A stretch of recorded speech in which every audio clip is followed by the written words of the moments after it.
mo'y gamiton sa kaaway aron di ka mosulod sa simbahan. Pero niingon ang Ginoo nga ang gugma daw kuno dili sa inaha. Kung sa giingon sa Luke 23 verse 34, Jesus said, Father, forgive them for they do not know what they are doing. And they divided up his clothes by casting lots. Casting lots is nagsugal na sila. Kanina verse is ang gisulti ni Jesus after siya nag-latigo, after siya ipapaskan og krus, after siya ibutangan og purong-purong na tunog, after siya gipainom og suka, after gidunggan ang gilid, after siya gilansang sa krus. Pero niingon gyapon siya, momento na niyo ang Bible, for God so loved the world that He gave His only begotten Son. Ang iyang anak mismo maoy nagrepresenta sa gugma sa Dios.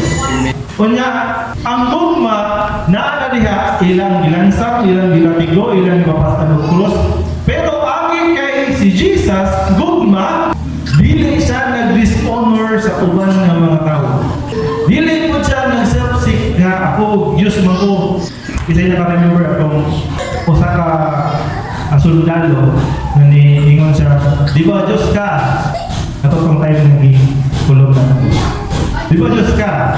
Kung tinuod na Diyos ka, paniya ay mong mga anghel parluwason ka. Pero niingon ang Bible, ang gugma is not self-seeking. Dili siya selfish ang gugma. Una nga, si Jesus, instead na iya ang tawag ng, maski po sa lang gani ka-angel, mabila kaya pat yun sa ka-angel? 100,000 300,000 soldier in one tugpak. tugok pa lang. Wa pa sa naging-away. Igo pa sa ni Kunsa, gikan sa langit, padung sa yuta, 300,000 patay. In short, first kill pa lang daan, ulti na sa tuwa. So, sa ikibuhan ni Jesus, diyo sa gugma man ko, dili na ko dishonor others, because love does not dishonor others. Love is not self-seeking. Love is not easily angered. Ang gugma na ko, dili daw ko dali masubok. Mauna na si Jesus, maskin ginabi ko sa igo, naging siya mo, maskin pag-ipas ng sentros, igo, naging siya putong. Maskin pa ako ibutagan sa purong-purong na puro na, natunog. Igo maging siya mo agwanta. So kadtukan sa iya ang mga suffering, wala yun siya nasubo. Amen ba? Kaya ang gugma lagi daw, ang gugma, ang istorya na to sa to, pinakaunang versikulo, dili dali masubo. Mauna, makita na ko ang gugma na naa sa kinabuhi ni Jesus, maskin pag grabe na yung suffering, wag yun siya nasuko. And number, kinalasa na to is it keeps no record of wrong. After sa isilutan sa mga katauhan na iyaang luwason, pinagi sa iyaang dugo. Ang iyang kinalasa ng istorya, ngayon siya na, Father, forgive them, for they do not know what they are doing. Wala siya naningon, Father, pag humana ko dari Lord, silutin sa tanan, kay mga wala na sila respeto sa ako, may mga anak ng Diyos. Pero in short, wag yun siya ni-mention dyan sa sala, ng gibuhat sa mga katauhan sa iya. In the matter of fact, iya pa yung ipangayo, pasaylo sa iya kamahan. Ano man, yun ganun siya lang nga, I am the way, the truth, and the life. Dili makapangayo pa sa ilo ang makatawhan niya sa tubangan sa iyang amahan, dili na natawang sa amahan ng katawan, agi sa iyang sala ng gibuhat. Mo nang kinahanglan na na si Jesus na may mingon, Father, forgive them, for they do not know what they are doing. Now, musik mo yung ako gamay. Diyon si Jesus nga, Lord, pasaylo sa Lord na wala sa nasayod sa ila ang gibuhat. But how about as Christian? Hindi na ni part dyan sa ako topic, pero kita na mga Kristohanon. That is the reason why, mga Kristohanon, kung kabalo na mo masayod ng iyong binuhatan o inyong iyong gibuhat, ang ato ang accountability ang niya sa Diyos, doble, times 2. Kasabot ba? Sa unang panahon, wala mas na nasayod kasi Jesus mo'y anak sa Diyos. Muna niyon si Jesus Father, pasaylo sila na wala sila dito balong na ako di ay ang Messiah. Wala sila nasayod sa ilang ibuhan. Kabalo sila na ako Messiah pero wala na sila dito. Pero karon nga igsoon nga kita tanan dito o nagsimba, nagkalagad sa pagbuhay ng Diyos. Kung naabay gibuhat ng dili maayo, dili nakastorya si Jesus nga Father pasaylo sa kawas na kabalo sa pagbuhay. Yan naman, in the very first place, ang mga Kristohanon mo'y pinaka knowledgeable kung sa'y sakto o kung sa'y dili sakto. Karon kung buhaton gyapon nato ang ato ang accountability doble. Kung in short pa kung naay silot ang mga Kristohanon ang ato ang dawaton doble. Ano man, nasayod naman ta sa balaod sa Diyos. Number 3, wait naman. Love does not delight in evil, but rejoices in the truth.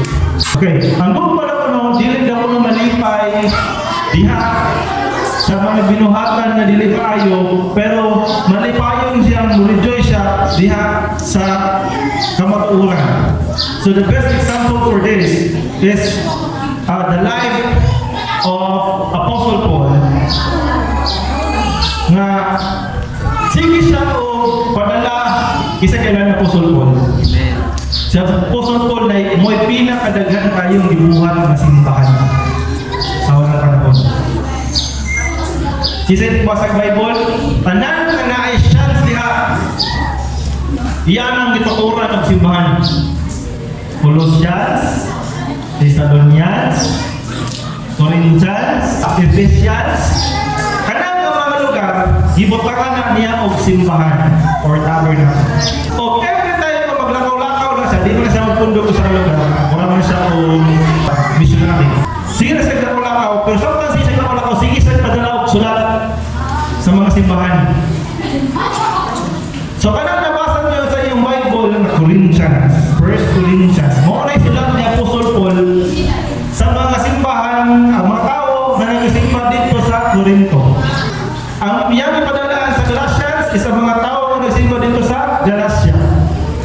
So kanitanan, sulat ni siya ni Apostle Paul sa simbahan anak ng certain na lugar. So in his letter, usang example na rin is the church in Corinth known as 1 Corinthians, si Apostle Paul nag-address a multitude of problems including within the church divisions based on allegiance of different leaders, sexual immorality, lawsuit between members, improper practice during Lord's Supper, and confusion regarding spiritual gift. Essentially, a lack of unity in ethical behavior within Christian community. In short, si Apostle Paul nagsulat siya sa Corinth, simbahan sa Corinth, para i-address ang mga problema sama sa number 1 is politics sa simbahan. No, sa unang panahon pa lang di ay natin politics sa simbahan. Narin mga politiko mga buhat. Ikaduha, sexual immorality. Sa simbahan, kayo mo simbahan, bukan yung mga tao dili. Dili tanang musimba bukan, no? Dili tanang bukan musimba. Dili tanang mga tao diri sa sulod sa simbahan balaan. Mas dili lang diri sa simbahan, maski pa sa simbahan sa uban, maski pa sa lain relihiyon, di ba? Tingnan naman tayo ninyo sa uban ang uban ng mga sekta, si Pastor Apollo Kibuloy, di ba? Ikasuhan siya o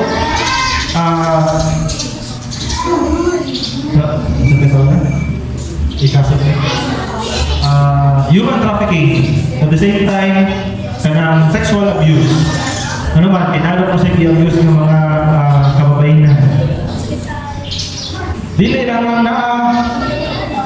lang sexual immorality ang i-address ni Apostle Paul sa iyang sulat sa Corinto. Napay lawsuit between members, ikasuhay membro sa simbahan sa Corinto. na improper practice sa Lord's Supper, dili sakto nga paghimo sa Lord's Supper.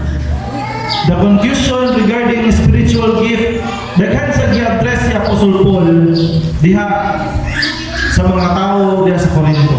Kinalasan niyo siya, ang isang number 3. Love does not delight in evil, but rejoices in the truth.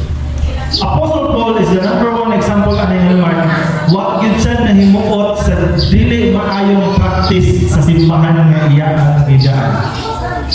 For example, sa Corinto, samtang naglakaw na siya, padulong ng Roma, gidakop siya dito, gipriso, kadalon sa Roma, nagsulat pa siya sa Corinto. Mga katauhan sa Corinto, kumusta naman din ha? Nasayod ko nga ang simbahan karon ay nagang problema, pero kaniya po ang isulti sa inyo.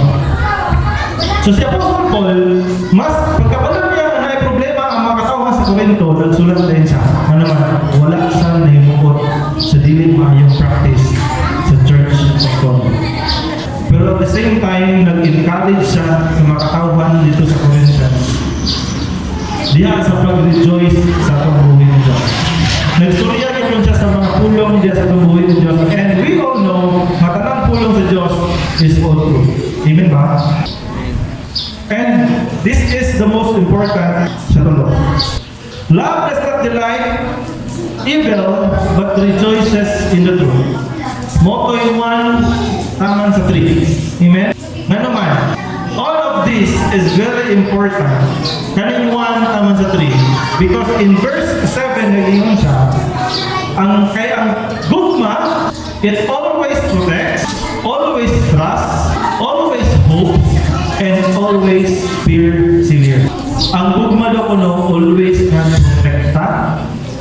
Diba? Sa mga hinigugma na rin, either pamilya o yung partner ni mo, always yun mo na siya protektahan. Maski pag bukang na ito, balo sa inyong away din na. Pero pag nangalang giaway mo ang kakais o yung anak o yung lola, protektahan yun mo sila. Amen?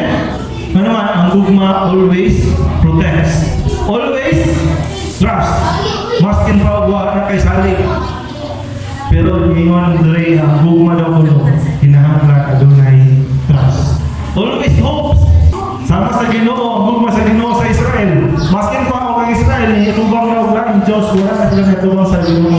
Sa Ginoo, nagpaluwa sa ila dito sa Ehipto. Pero ang Ginoo, nag-always siya o na ay paglaong na ang katauhan mubalik sa iya. And last, love always perseveres.